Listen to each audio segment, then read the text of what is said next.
Suddenly, there were footsteps right behind him. Before he could move, there was arms around his throat, and everything went dark.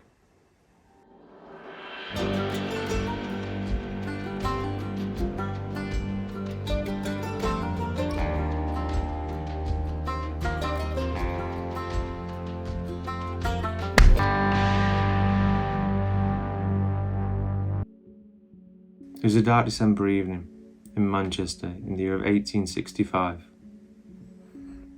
A gentleman was making his way down Wood Street, passing closed shops and alleyways, when he was just about to turn to walk onto Bridge Street when he heard footsteps running behind him.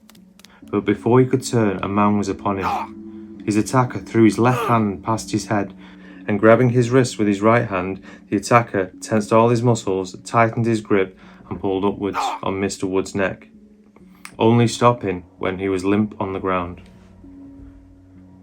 This was known as garrotting, a hug, which would be charged in the court of law as huggery. As the thieves of the day termed it, putting the hug on. During the 1800s, UK city streets were terrorised by garrotters, as unsuspecting people in the empty streets or narrow dark back alleys would suddenly be grabbed by the neck from behind. Usually it would be a team of 2 or 3, one to hold the struggling victim, one to rob, and sometimes a third to look out for police. However, a desperate man could do it alone, choking them until they lay motionless on the ground. Some victims would make a full recovery, others would never see the next day.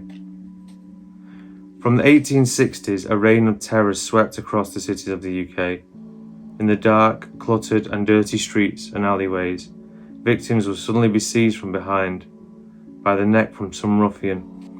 With the suddenness of the attack, and it coming from behind, made identifying the attacker nearly impossible, and even if the victim survived. But when the scoundrels were caught, the punishments were harsh, and to the utmost severity that was allowed by the law of the time. In 1865, more than 23 garrotters were hauled up before the same judge in Manchester. He had some of the men lashed up to 3 times over, and every single man who had committed this crime that came before him was sent to penal servitude. This is where a convict was sent from the UK to one of the colonies, like Australia, to serve out their prison sentence. The attack on the victim in Wood Street happened on Sunday. The attack was described to the court as a young man, slim of build, shorter than average height, and looks undangerous and has quick, uneasy eyes. Even though the young man was held for the attack, he said nothing but pleaded his innocence. But still, he was sentenced on the Monday, and he was sentenced to be lashed next Tuesday. The following Tuesday, he was taken from his cell to the courtyard. Squinting through the light, seeing his breath rise in the frosty December air, he was then stripped down to his waist, struggling against the wardens, fighting and bucking to get free. But it was no good. The wardens dragged him over to the wall in front of him, a huge brick wall that had 2 metal hoops securely fastened to it, about the height of his shoulders. Next to each ring on either side of him stood a solid wooden post. These were attached by another solid plank that went from one to the other, and looked like it could be moved up and down. At the bottom of these posts was a wooden box with holes carved into it. When it was opened, he was made to sit, locking his feet into each of the bottom corners. As soon as he was fastened, the warden slammed it shut, and the box was screwed closed. So, now from his knees down, he was inside the box, locked fast, with no hope of escape. But still, fighting against the wardens, they pulled his hands through the rings and strapped the solid plank across his chest, so he was now slightly bent over with his arms outstretched. Totally unable to move, he couldn't even bend his knees. They kept him strapped like this, half naked in the freezing cold for nearly an hour. By the time the warden walked towards him, holding the cat-o'-nine-tails, which was a whip, he was shivering and shaking uncontrollably. The warden, with the cat-o'-nine-tails, leant forward and softly said, quote, "I hope you didn't think any worse of me. but if I don't, someone else would." End quote. The warden was a big man, but he took no love in his work. The yard fell silent as the warden got into his stance. The doctor, witnessing, held his hand up, holding the moment as he looked at his watch. Then his arm fell. Crack! The sound echoed around the high brick walls of the courtyard as the whip landed straight across his shoulders, with a line of blood appearing where the whip had just landed.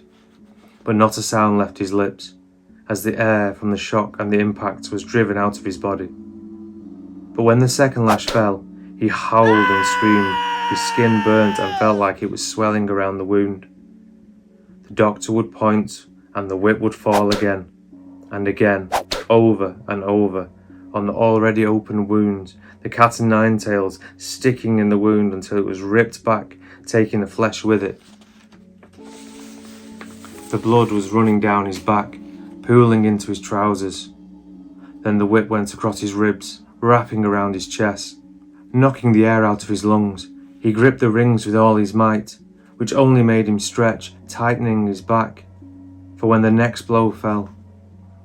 The pain was building as they took their time, pausing between each blow. The doctor seemed to take devilish pleasure in the suspense, drawing out the time in between each lash. When it was over, the wardens dragged him back to his cell. He could barely move. He couldn't even fasten his trousers. But he still went to the prison chapel the next day, putting on a brave face, acting like the ordeal didn't bother him. He stayed in Strangeways for 13 weeks and was then sent to Millgate Prison, where he worked inside the prison for 10 months, until he was sent to Dartmoor, where under armed guard he was made to cut turf with a small knife. It was said to have been a tough prison. There was no talking or looking at another man, or else you'd get a beating. After his time there, he was sent for 7 years on penal servitude. There is no record of where he went, but signs point it was Australia. On his return to Manchester, he took up honest work, but he was interviewed, and his account that I am telling you now was placed in the newspaper, as after all this, he was an innocent man, caught and sentenced for a crime he did not commit. So when you walk in the streets of Manchester alone after dark, don't forget to listen out for footsteps behind you. Well, that'll be it for this week's episode. If you like this tale, don't forget to like and subscribe. See you next time.